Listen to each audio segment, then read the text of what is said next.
JKR അക്കാഡമിയിലേക്ക് എല്ലാവർക്കും ഒരിക്കൽ കൂടി സ്വാഗതം. Civil excise officer, woman civil excise officer പരീക്ഷ 17-ാം തീയതി നടക്കാൻ പോവുകയാണ് അല്ലേ. അതിനു വേണ്ടിയിട്ട് തയ്യാറെടുക്കുന്ന ഉദ്യോഗാർത്ഥികൾക്ക് വേണ്ടിയുള്ള ക്ലാസ്സുകളെല്ലാം തന്നെ പ്ലേലിസ്റ്റിൽ അപ്ഡേറ്റ് ചെയ്യുന്നുണ്ട്. കൂടാതെ റാങ്ക് ഫയൽ നിങ്ങൾക്ക് ഏറ്റവും ടോപ്പ് റാങ്ക് വാങ്ങാവുന്ന രീതിയിൽ സ്പെഷ്യൽ ടോപ്പിക്കൊക്കെ പ്രധാനമായിട്ടും ഉൾപ്പെടുത്തിക്കൊണ്ട് തയ്യാറാക്കിയ റാങ്ക് ഫയൽ ഉണ്ട്. എല്ലാ ടോപ്പിക്കും ഉണ്ട്. കൂടാതെ തന്നെ സ്പെഷ്യൽ ടോപ്പിക്സ് പ്രത്യേകമായിട്ട് തന്നെ റാങ്ക് ഫയൽ ഉൾപ്പെടുത്തിയിട്ടുണ്ട്. അതുകൊണ്ട് തന്നെ റാങ്ക് ഫയൽ ആവശ്യമുള്ള ഉദ്യോഗാർത്ഥികൾ ഉടൻ തന്നെ കോൺടാക്ട് ചെയ്യുക. ഡിസ്ക്രിപ്ഷൻ ബോക്സിൽ ഞാൻ നമ്പർ കൊടുത്തിട്ടുണ്ട്. നിങ്ങൾക്ക് എന്നെ കോൺടാക്ട് ചെയ്താൽ റാങ്ക് ഫയൽ മെയിൽ വഴിയോ വാട്സപ്പ് വഴിയോ അയച്ച് നൽകുന്നതാണ്. അപ്പോൾ ഇന്ന് നമ്മൾ ഒരു മോക്ക് ടെസ്റ്റ് ആണ് നടത്താൻ പോകുന്നത്. അപ്പോൾ ഓരോരുത്തരും പരീക്ഷയ്ക്ക് വേണ്ടിയിട്ട് എങ്ങനെ ആണ് നിങ്ങളുടെ പഠന നിലവാരം എന്ന് കൃത്യമായിട്ട് മനസ്സിലാക്കാൻ മോക്ക് ടെസ്റ്റുകൾ വളരെയധികം പ്രയോജനപ്രദമാണ്. അപ്പോൾ നമുക്ക് ക്ലാസ്സിലേക്ക് കിടക്കുക. ആദ്യത്തെ ക്വസ്റ്റ്യൻ നോക്കാം. NDPS നിയമപ്രകാരം ചെറിയ അളവ് എന്നത് എന്തിനെ സൂചിപ്പിക്കുന്നു? Small quantity. അതായത് NDPS പ്രകാരം ചെറിയ അളവ് എന്നത് എന്തിനെ സൂചിപ്പിക്കുന്നു? 4 ഓപ്ഷൻസ് താഴെ കൊടുത്തിട്ടുണ്ട്. ഏതാണ് ശരി ഉത്തരം? ഒന്ന് ആലോചിച്ച് നോക്കിയേ. NDPS നിയമപ്രകാരം ചെറിയ അളവ് എന്നത് എന്തിനെ സൂചിപ്പിക്കുന്നു? ഏതാണ് ശരി ഉത്തരം? ഓപ്ഷൻ ഡി ആണല്ലേ. ശിക്ഷ കുറയ്ക്കുന്നതിനുള്ള അളവ്. ഓപ്ഷൻ ഡി ആണ് കറക്റ്റ് ആൻസർ. അടുത്ത ക്വസ്റ്റ്യൻ. NDPS നിയമപ്രകാരം കഞ്ചാവ് കൈവശം വയ്ക്കുന്നത് ഏത് തരത്തിലുള്ള കുറ്റകൃത്യമാണ്? NDPS നിയമപ്രകാരം കഞ്ചാവ് കൈവശം വയ്ക്കുന്നത് ഏത് തരത്തിലുള്ള കുറ്റകൃത്യമാണ്? 4 ഓപ്ഷൻസ് താഴെ കൊടുത്തിട്ടുണ്ട്. ഏതാണ് ശരി ഉത്തരം? ആലോചിച്ചേ. ഏതാണ് ശരി ഉത്തരം? ഓപ്ഷൻ സി ആണല്ലേ. ഗുരുതരമായ കുറ്റകൃത്യമാണ് NDPS നിയമപ്രകാരം കഞ്ചാവ് കൈവശം വയ്ക്കുന്നത്. അടുത്ത ക്വസ്റ്റ്യൻ.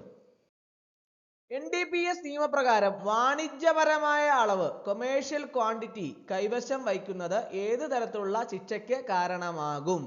NDPS നിയമപ്രകാരം വാണിജ്യപരമായ അളവ് കൈവശം വയ്ക്കുന്നത് ഏത് തരത്തിലുള്ള ശിക്ഷയ്ക്ക് കാരണമാകും? 4 ഓപ്ഷൻസ് താഴെയുണ്ട്. ഏതാണ് ശരി ഉത്തരം എന്ന് ആലോചിച്ച് നോക്കിയേ. ഏതാണ് ശരി ഉത്തരം? ഓപ്ഷൻ ബി ആണല്ലേ. ദീർഘകാല തടവിന് കാരണമാകും. അടുത്ത ക്വസ്റ്റ്യൻ. NDPS നിയമം നടപ്പിലാക്കാനുള്ള പ്രധാന അധികാരം ആർക്കാണ്? NDPS നിയമം നടപ്പിലാക്കാനുള്ള പ്രധാന അധികാരം ആർക്കാണ്? 4 ഓപ്ഷൻസ് ഉണ്ട്. ഏതാണ് ശരി ഉത്തരം? ഓപ്ഷൻ ഡി ആണല്ലേ. ഇവർക്കെല്ലാവർക്കും, പോലീസിന്, എക്സൈസ്, നാർക്കോട്ടിക്സ് കൺട്രോൾ ബ്യൂറോ, ഇവർക്കെല്ലാവർക്കും ഈ അധികാരം ഉണ്ട്. NDPS നിയമം നടപ്പിലാക്കുന്നതിനുള്ള അധികാരം police, excise, narcotics control bureau എല്ലാവർക്കും അധികാരമുണ്ട് അല്ലേ. അടുത്ത ക്വസ്റ്റ്യൻ. NDPS നിയമപ്രകാരം ഏതെങ്കിലും ലഹരി വസ്തുക്കൾ അനധികൃതമായി ഉൽപ്പാദിപ്പിക്കുന്നത് ഏത് തരത്തിലുള്ള കുറ്റകൃത്യമാണ്? NDPS നിയമപ്രകാരം ഏതെങ്കിലും ലഹരി വസ്തുക്കൾ അനധികൃതമായി ഉൽപ്പാദിപ്പിക്കുന്നത് ഏത് തരത്തിലുള്ള കുറ്റകൃത്യമാണ്? ഏതാണ്?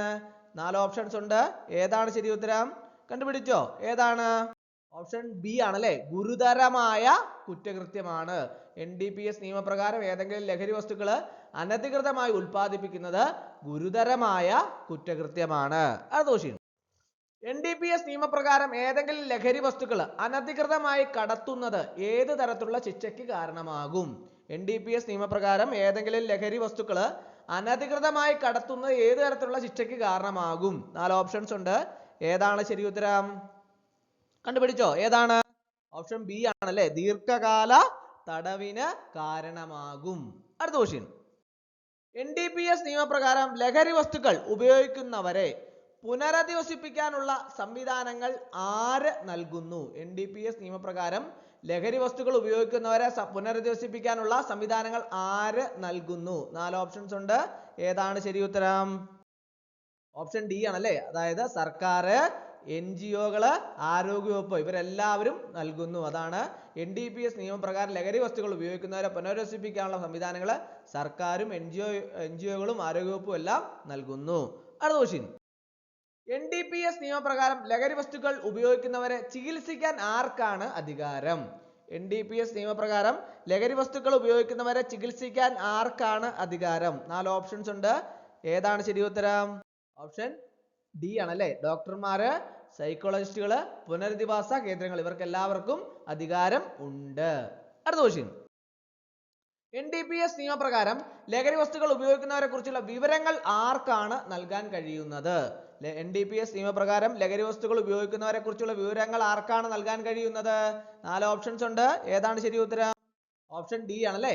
പോലീസ്, നാർക്കോട്ടിക്സ് കൺട്രോൾ ബ്യൂറോ, കോടതി ഇവയെല്ലാം നൽകാൻ കഴിയുന്നതാണ്. അപ്പോൾ NDPS നിയമപ്രകാരം ലഹരി വസ്തുക്കൾ ഉപയോഗിക്കുന്നതിനെ കുറിച്ചുള്ള വിവരങ്ങൾ പോലീസിന് നൽകാം, നാർക്കോട്ടിക്സ് കൺട്രോൾ ബ്യൂറോയ്ക്ക് നൽകാം, കോടതിക്ക് നൽകാം. അടുത്ത ക്വസ്റ്റ്യൻ. NDPS നിയമപ്രകാരം ലഹരി വസ്തുക്കൾ ഉപയോഗിക്കുന്നവരെ സഹായിക്കുന്നതിനുള്ള ബോധവൽക്കരണ പരിപാടികൾ ആര് നടത്തുന്നു? NDPS നിയമപ്രകാരം ലഹരി വസ്തുക്കൾ ഉപയോഗിക്കുന്നവരെ സഹായിക്കുന്നതിനുള്ള ബോധവൽക്കരണ പരിപാടികൾ ആര് നടത്തുന്നു? ഓപ്ഷൻ ഡി ആണല്ലേ. ഇവയെല്ലാവരും, അതായത് സർക്കാർ നടത്തുന്നുണ്ട്, NGO-കൾ നടത്തുന്നുണ്ട്, വിദ്യാഭ്യാസ സ്ഥാപനങ്ങളൊക്കെ നടത്തുന്നുണ്ട്. അടുത്ത ക്വസ്റ്റ്യൻ. NDPS നിയമപ്രകാരം ഏതെങ്കിലും ലഹരി വസ്തുക്കൾ കൈവശം വയ്ക്കുന്നതിന് ലൈസൻസ് നൽകുന്നത് ആരാണ്? NDPS നിയമപ്രകാരം ഏതെങ്കിലും ലഹരി വസ്തുക്കൾ കൈവശം വയ്ക്കുന്നതിന് ലൈസൻസ് നൽകുന്നത് ആരാണ് ലൈസൻസ് നൽകുന്നത്? ആർക്കെങ്കിലും അറിയാവോ? ഏതാണ് ശരി ഉത്തരം? ഓപ്ഷൻ സി ആണല്ലേ. നാർക്കോട്ടിക്സ് കൺട്രോൾ ബ്യൂറോയാണ് നൽകുന്നത്. ലൈസൻസ് നൽകുന്ന ആരാണ്? Narcotics control bureau, NCB. അടുത്ത ക്വസ്റ്റ്യൻ. NDPS നിയമപ്രകാരം ലഹരി വസ്തുക്കൾ കൃഷി ചെയ്യുന്നത് ഏത് തരത്തിലുള്ള കുറ്റകൃത്യമാണ്? NDPS നിയമപ്രകാരം ലഹരി വസ്തുക്കൾ കൃഷി ചെയ്യുന്നത് ഏത് തരത്തിലുള്ള കുറ്റകൃത്യമാണ്? ആർക്കെങ്കിലും അറിയാവോ? ഏതാണ് ശരി ഉത്തരം? ഓപ്ഷൻ ബി ആണല്ലേ. ഗുരുതരമായ കുറ്റകൃത്യമാണ്. അടുത്ത ക്വസ്റ്റ്യൻ. NDPS നിയമപ്രകാരം ലഹരി വസ്തുക്കൾ ഉപയോഗിക്കുന്നവരെ പുനരധിവസിപ്പിക്കാനുള്ള കേന്ദ്രങ്ങൾ ആര് സ്ഥാപിക്കുന്നു? NDPS നിയമപ്രകാരം ലഹരി വസ്തുക്കൾ ഉപയോഗിക്കുന്നവരെ പുനരധിവസിപ്പിക്കാനുള്ള കേന്ദ്രങ്ങൾ ആരാണ് സ്ഥാപിക്കുന്നത്? സർക്കാർ, NGO-കൾ, സ്വകാര്യ സ്ഥാപനങ്ങൾ ഇവയെല്ലാം സ്ഥാപിക്കുന്നുണ്ട്. അതായത് സർക്കാർ, NGO-കൾ, സ്വകാര്യ സ്ഥാപനങ്ങൾ ഇവരെല്ലാവരും ഈ NDPS നിയമപ്രകാരം ലഹരി വസ്തുക്കൾ ഉപയോഗിക്കുന്നവരെ പുനരധിവസിപ്പിക്കാനുള്ള കേന്ദ്രങ്ങൾ സർക്കാരും NGO-കളും സ്വകാര്യ സ്ഥാപനങ്ങളും എല്ലാം തന്നെ സ്ഥാപിക്കുന്നു. അടുത്ത ക്വസ്റ്റ്യൻ. NDPS നിയമപ്രകാരം ഏതെങ്കിലും ലഹരി വസ്തുക്കൾ ഉപയോഗിക്കുന്നവരെ കുറിച്ചുള്ള വിവരങ്ങൾ ആർക്കാണ് രഹസ്യമായി സൂക്ഷിക്കാൻ കഴിയുന്നത്? NDPS നിയമപ്രകാരം ഏതെങ്കിലും ലഹരി വസ്തുക്കൾ ഉപയോഗിക്കുന്നവരെ കുറിച്ചുള്ള വിവരങ്ങൾ ആർക്കാണ് രഹസ്യമായി സൂക്ഷിക്കാൻ കഴിയുന്നത്? 4 ഓപ്ഷൻസ് ഉണ്ട്. ആരാണ്? ഇവയെല്ലാം, അതായത് ഡോക്ടർമാര്, സൈക്കോളജിസ്റ്റുകള്, പുനരധിവാസ കേന്ദ്രങ്ങളിലെ ജീവനക്കാർ, ഇവരാണ് രഹസ്യമായി സൂക്ഷിക്കാൻ കഴിയുന്നത്. അടുത്ത ക്വസ്റ്റ്യൻ. NDPS നിയമപ്രകാരം ലഹരി വസ്തുക്കൾ ഉപയോഗിക്കുന്നവരെ സഹായിക്കുന്ന ഹെൽപ്പ് ലൈൻ ആര് നൽകുന്നു?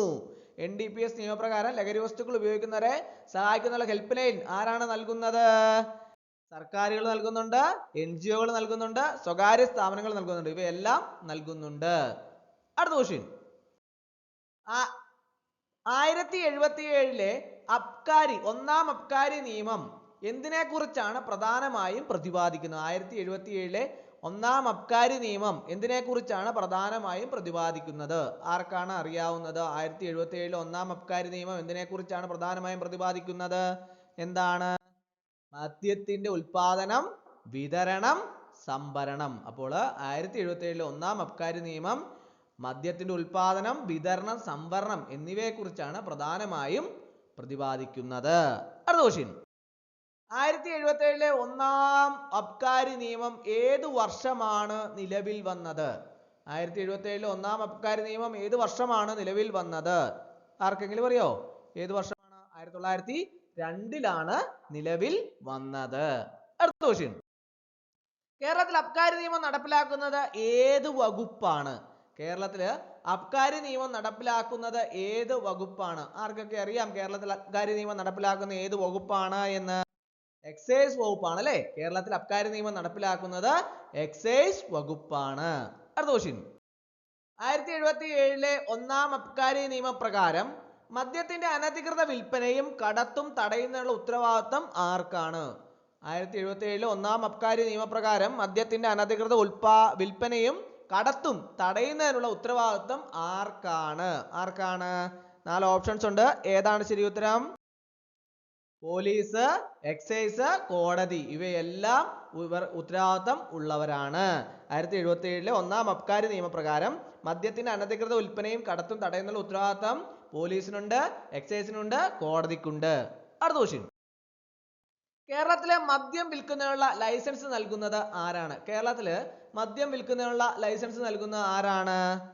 4 ഓപ്ഷൻസ് ഉണ്ട്. ഏതാണ് ശരി ഉത്തരം? എക്സൈസ് കമ്മീഷണർ ആണ് അല്ലേ. കേരളത്തിലെ മദ്യം വിൽക്കുന്നതിനുള്ള ലൈസൻസ് നൽകുന്ന ആരാണ്? Excise commissioner. മദ്യപാനം പ്രധാനമായും ഏത് തരത്തിലുള്ള ആരോഗ്യ പ്രശ്നങ്ങൾക്ക് കാരണമാകുന്നു? മദ്യപാനം പ്രധാനമായും ഏത് തരത്തിലുള്ള ആരോഗ്യ പ്രശ്നങ്ങൾക്ക് കാരണമാകുന്നു? ആർക്കൊക്കെ അറിയാം? ഏതാണ് ശരി ഉത്തരം?